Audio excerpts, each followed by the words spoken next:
Hello everyone, hope you're all doing good. In this video, we are going to discuss about endometrial hyperplasia. This is a precursor lesion for endometrial carcinoma, right? Okay. So, endometrial hyperplasia. So, what it is actually? It is a disordered proliferation of the endometrial glands. So, why does it happen? It happens because of unexposed estrogenic stimulation of the endometrial tissue, and there is no counter balancing effects of progesterone hormone. Okay, so this is the main cause why endometrial hyperplasia is happening. Okay, so what we will be able to see is there will be irregular growth of the endometrium, and there will be an abnormal gland to stromal ratio as well. Okay, so there are a number of conditions that can lead to this estrogen excess. That can be either endogenous or exogenous. Okay, I already told you endometrial hyperplasia, if not treated, it will be going into endometrial carcinoma, right? Now let's discuss about the risk factors. So risk factors for endometrial hyperplasia are increased age, nulliparity, obesity, any genetic conditions, diabetes mellitus, anovulatory cycles. Okay, anovulatory cycles like PCOS. So, what happens in anovulatory cycles? Ovulation is not taking place. So, the secretory phase of the menstrual cycle is not at all happening, which is under the effect of progesterone. So, only the estrogenic cycle is acting, right? So, also we have the ovarian tumors like granular cell tumor, which is a estrogen secreting tumor, and especially hormone replacement therapy when it is given as a estrogen only replacement therapy, even with minimal dose. Okay, so this will be of a problem. You have to also ask a history with the women about any the over the counter drugs were taken by her, or any herbal medications are taken by her, because these prescriptions will have more estrogen content. And if she is a immunosuppressive patient, then infection can also help in the development of endometrial hyperplasia, and genetic syndromes like hereditary non-polyposis colorectal cancer or Lynch syndrome.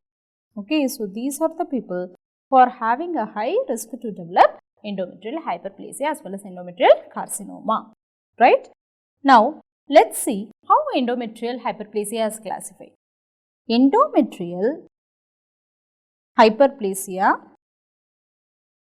is divided into two types. So, this is the recent classification that came out in 2014. Okay, before that there were 4 categories, but recently we have only 2 categories. Okay, so one is hyperplasia without atypia.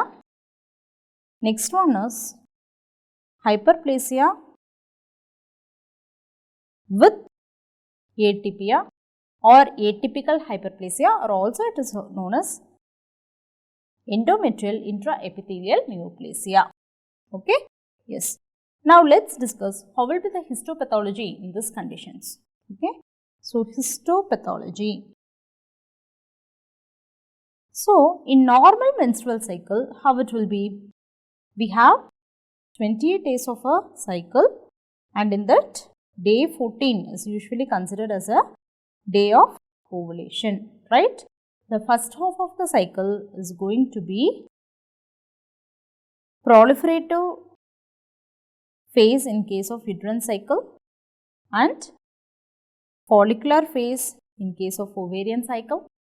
The same way it is secretory phase in case of uterine cycle and luteal phase in case of ovarian cycle. Okay. So, what is going to happen is normally the proliferative phase and the follicular phase are under the effect of estrogen. Okay.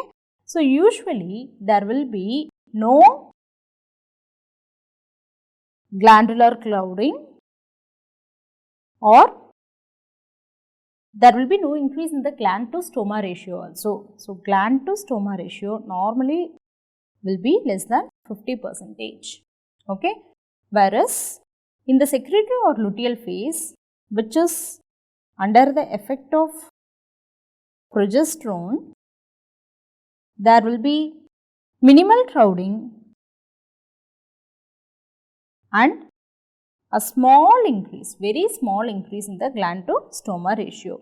Okay. However, even these changes are seen, you have to remember some important points that the glands and the cells are organized well and the cells do not show any mitosis.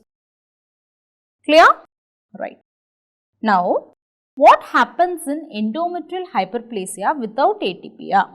Okay, endometrial hyperplasia without atypia. Here, the gland to stroma ratio is increasing more than 50% and there is mild crowding of the glands with cystic dilatation that is sparingly seen with luminal outpouching and there is also increase in the mitosis rate. Okay. But however, the cells are not atypical. Clear? Next one is endometrial hyperplasia with the atypia. So, here the gland to stroma ratio is going to increase further. Okay, it will be very much higher and there is also disorganization of the glands. There is also luminal outpouching, cellular mitosis and one important feature additionally here is there is nuclear atypia. Clear? Right. Now, let us see the pics of these two so that you will be having a better understanding. Okay. So, this is a picture of endometrial hyperplasia without atypia. Okay. So, if you see there are so many changes. Okay. You are able to see that there is increased mitosis, there is increased number of cells. Yes. There is also there is also mild crowding, right? Mild crowding is also seen and the one thing you don't see is most of the cells look similar to each other. There is no cellular atypia. Okay, so that's why it is called endometrial hyperplasia without atypia. Whereas in endometrial hyperplasia with atypia, what happens? There is increased mitosis, there is outpouching of the luminal outpouching is also seen. Yes, and what is another important thing is the cells doesn't look any more similar to each other, right? So, there is typical, atypical features of the cell. So, there is atypical features of the cells as well as the nuclei. So, that is why it is called endometrial hyperplasia with atypia. Clear? Now, so these are the actual histopathological pictures. So, this is the first picture where endometrial hyperplasia without atypia is there. So, you are able to see the gland show variation in the shape as well as in the size. You will have a compact stroma, there is cystically dilated glands and you will have focal glandular crowding. Okay. Then coming to endometrial hyperplasia with atypia, You are able to see there is an increased gland to stromal ratio, the gland show architectural complexity, there is nuclear atypia of the cells that are noted, and there is loss of normal perpendicular orientation to the basement membrane. Clear? Right. I hope you have understood what is endometrial hyperplasia without atypia and what is endometrial hyperplasia with atypia. Clear? Right. Now, let's discuss how you will proceed with this patient. Definitely, you have to proceed with the history and physical examination. Right? So, let's see how we'll do it. You have to ask a brief history of the patient. So, first one is the age of menarche you have to ask. That should be recorded. Suppose if she has attained menopause, you have to document that also, age of menopause also. Second one is, you have to obtain her obstetric history, which is very important. Whether the patient wishes to conceive in the future or not. Okay, so that history is needed. Conception needed or not. Okay, so that one is needed. Next one, you have to ask about her medical and surgical history, because there will be many factors that will be playing the role. Okay, so first one will be, you have to ask about hormone replacement therapy, or if she is taking tamoxifen or any herbal medications, or she took any over-the-counter drugs, etc. And the next important point is about the family history, because you have to know about any syndromes associated. Then coming to examination, you have to do a general examination of the patient, followed by examination of her vitals. Then you will see most of the patient will be having menorrhagia, and there will be pallor also. Sometimes because of the menorrhagia, they can present with tachy or bradycardia as well. The same way, hypotension can also be present. Okay. So, why this examination is necessary means, suppose if the patient is distinctly pallor, you have to start her immediately on iron-rich diet and iron prescriptions. Okay.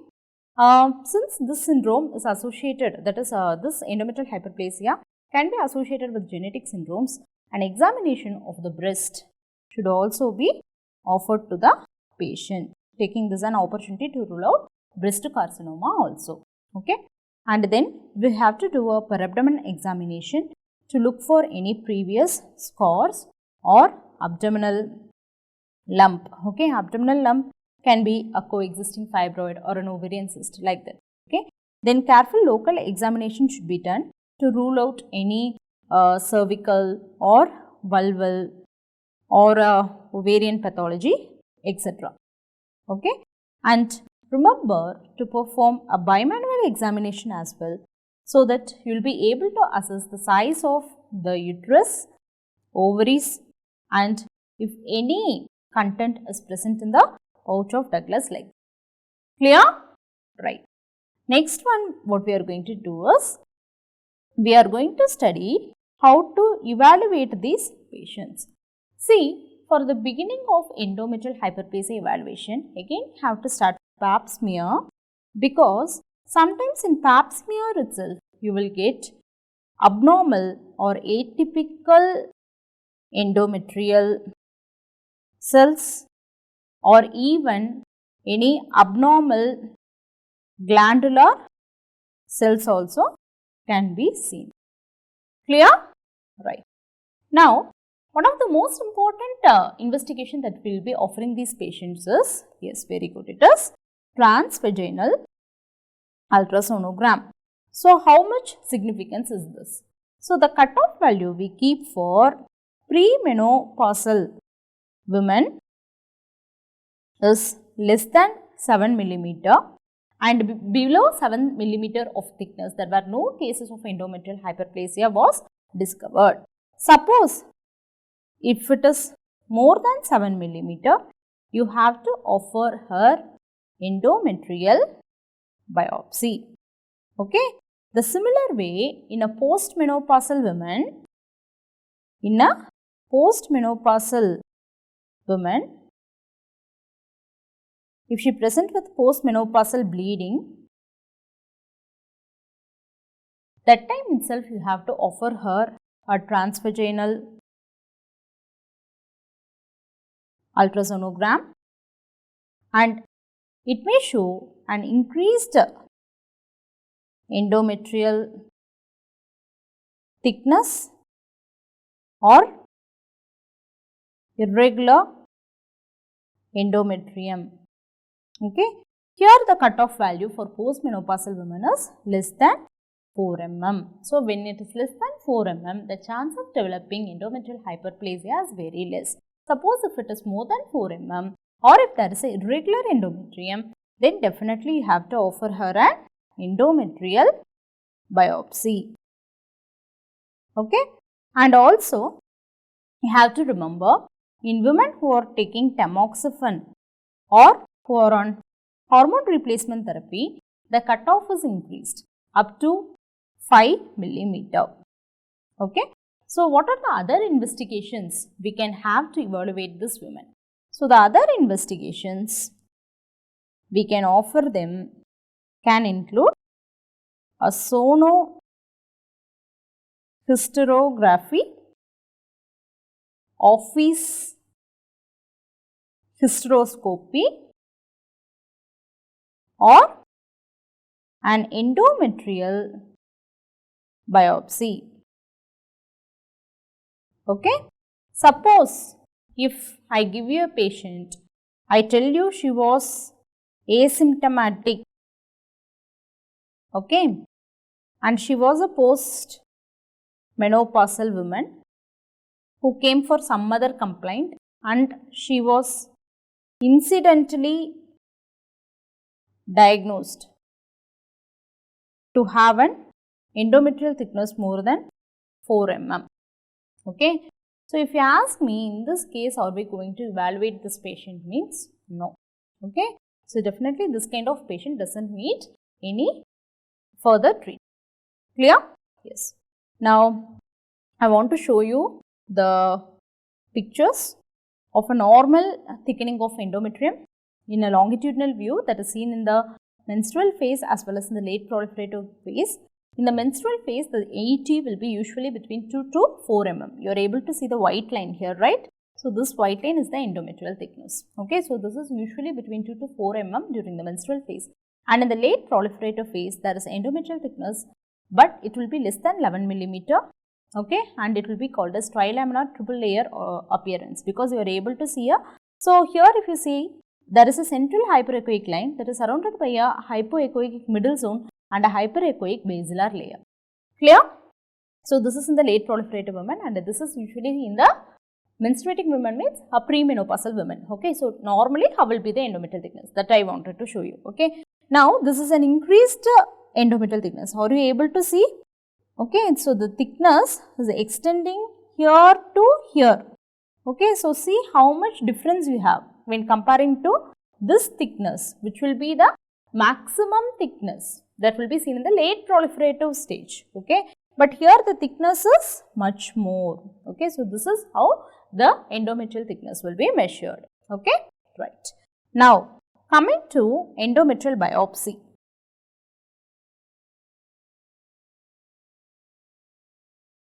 So, this is usually done as an outpatient procedure, and suppose if the patient is having cervical stenosis, then you can offer her a hysteroscopy and then you can even offer her a diagnostic laparoscopy also directly instead of hysteroscopy. Clear? Right.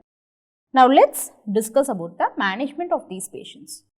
So, management, there are some guiding principles that you have to know before going to the actual management. Number 1, you have to prevent the development or the progression of this condition into endometrial cancer. Okay. Second one, you have to rule out the presence of any coexisting endometrial malignancy. Then third point is you have to offer a treatment plan which will be best suiting the patient. Okay, so these are the three considerations you should have when you are planning about the management of endometrial hyperplasia. Clear? Now let us discuss about the management of endometrial hyperplasia without atypia. Okay. So you have to know one point, that the risk of progression of this condition into malignancy is only less than 5% in the next 20 years also. Okay. There can be a chance of spontaneous resolution if the hormone is corrected. What is the hormone Milo? That is, if there is any reversible causes of estrogen excess, like if she has obesity or she is taking estrogen only replacement therapy or over the counter preparations or herbal medications and all. Okay. So, like this, the spontaneous resolution can be brought about when these conditions are reverted back. Okay. And also, you have to know another fact, that you can offer even local intrauterine devices and also continuous oral progestogens also for the treatment. Okay. So, however, levonorgestrel IUCD, which is the local intrauterine progesterone system, is preferred because this has got low side effects. There is increased chances of disease resolution and there is decreased chances of bleeding per vagina. Okay. Why this is considered better? Because in levonorgestrel IUCD, you have increased or higher local concentration of the drug, right? Higher local concentration of the levonorgestrel at the endometrium itself. Okay. Suppose if the female is refusing levonorgestrel IUCD, means then you can offer her oral progestogens. Okay. That will be given in a continuous manner in the following dose. Okay. The two options are, either you can give her medroxyprogesterone at a dose of 10 to 20 milligram per day, or you can offer her norethistyrone at a dose of 10 to 15 milligram per day. Clear? Now let's discuss how to follow up these patients. See, you should follow up these patients for a period of at least 6 months. Okay. And in this 6 months, surveillance should include office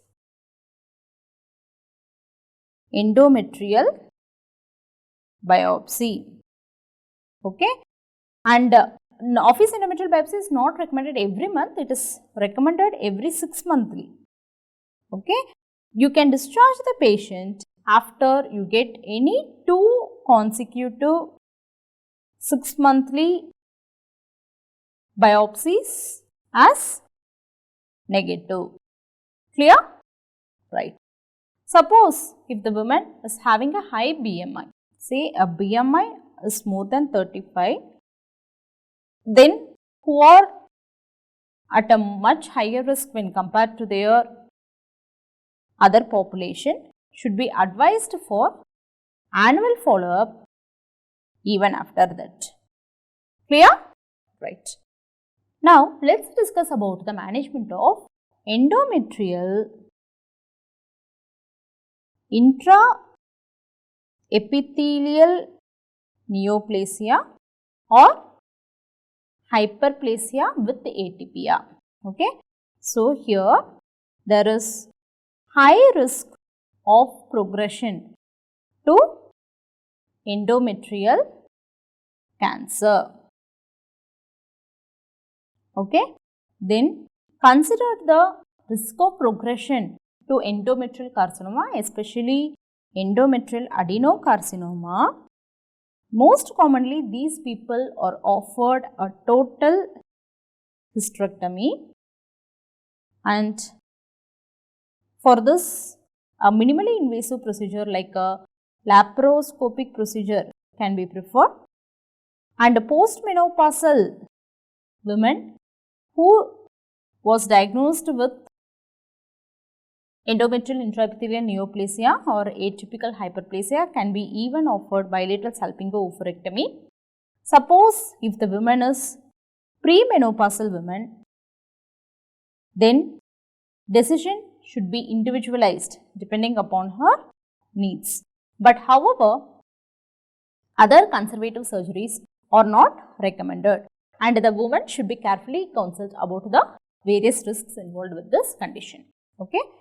Now, let us discuss what are the indications of hysterectomy in this patients. Okay. So, indications of hysterectomy in endometrial hyperplasia will include atypical hyperplasia that develops during the treatment period. Second one, there is no resolution of the disease even after 12 months of medical management. And the next one is there is relapse of endometrial hyperplasia,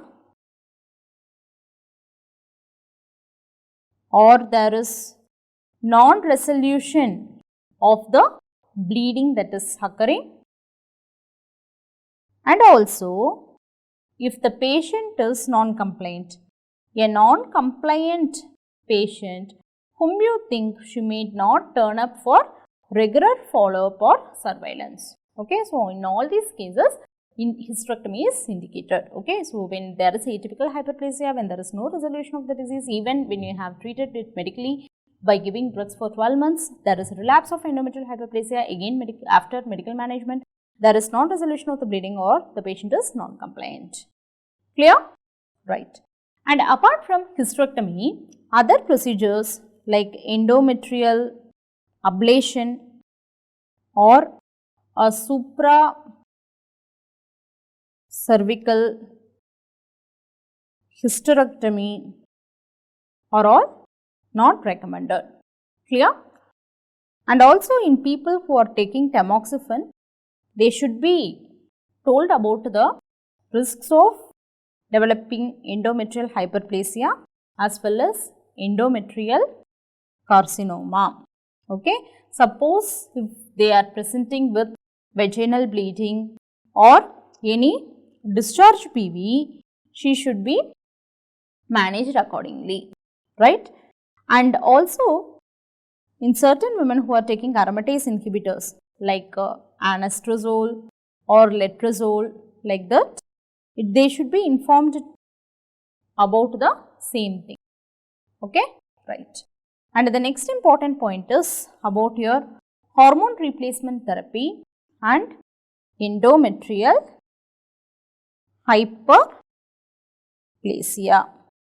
Okay, so you have to give only systemic estrogen replacement therapy when a female is not having a uterus. Okay, and suppose if there is intact uterus, always and always combined hormonal replacement therapy using both estrogen and progesterone should be given.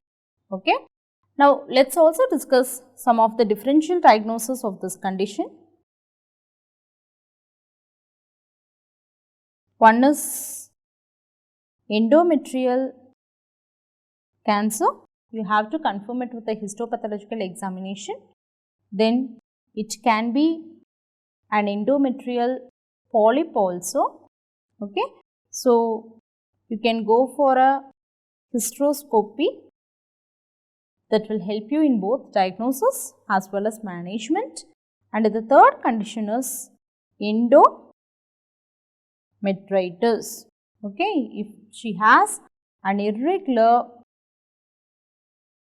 endometrium and there is focal thickness, okay, which are hallmarks of endometritis. Clear? Right. Now, let us also discuss about the prognosis. See, when you give progestogens in these people, it will anyhow induce secretory changes in the endometrium as well as it will counterbalance the effects of estrogen. Okay. Then it leads to a high rate of regression, especially in endometrial hyperplasia without atypia. That's why we are not trying any progesterone therapy in endometrial hyperplasia with atypia. We are directly advising hysterectomy. Only the preservation of ovum. That's why we don't advise progestogen treatment in case of endometrial hyperplasia with atypia. Only thing is the preservation of the ovaries has to be considered depending upon her fertility need, or she is a premenopausal or a postmenopausal woman, like. Clear? Yes. Let's also discuss about the complications of this condition. So, complications. Endometrial hyperplasia with atypia is a precursor of endometrial carcinoma, especially endometrial adenocarcinoma. Then, the presence of EAN has a high risk of progression to invasive malignancy as well. Okay. So, there is a high chance of 27.5 risk of conversion into malignancy. And next one is the possibility of coexistent endometrial cancer. Okay. So, that possibility is also there. That is seen in about 43% of the cases. Clear? Right.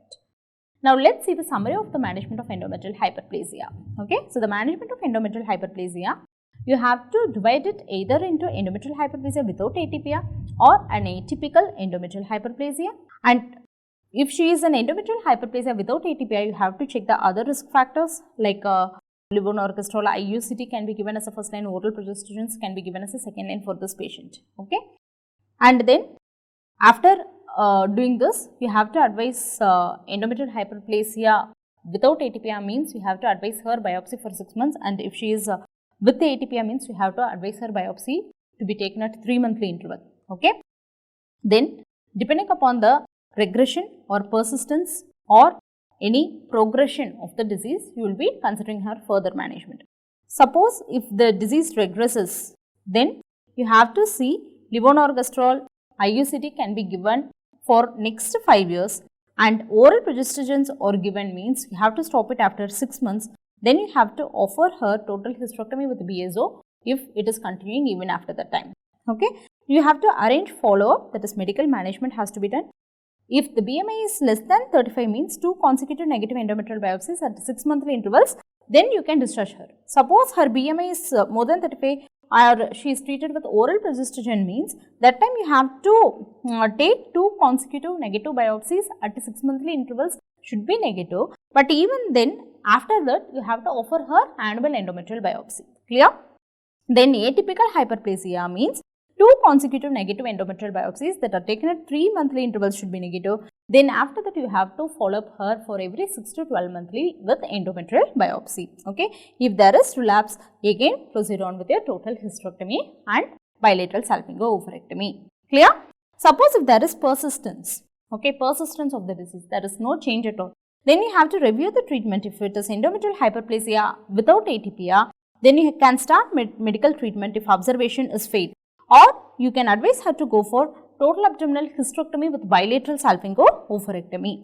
Suppose if she is a atypical hyperplasia, we would have advised total hysterectomy by this time. Clear? Right. And then depending upon the progression of the disease, suppose the disease is progressing into atypia and endometrial cancer, that time you have to review the treatment. If it is endometrial hyperplasia, then you have to offer her total hysterectomy with the bilateral salpingo-oophorectomy. If it is atypical hyperplasia, then management should be depending, like you have to arrange the follow-up after hysterectomy also. For if there is no endometrial carcinoma, you can review at 6 weeks. Suppose if there is endometrial cancer, then you have to manage according to the endometrial cancer guidelines. Clear?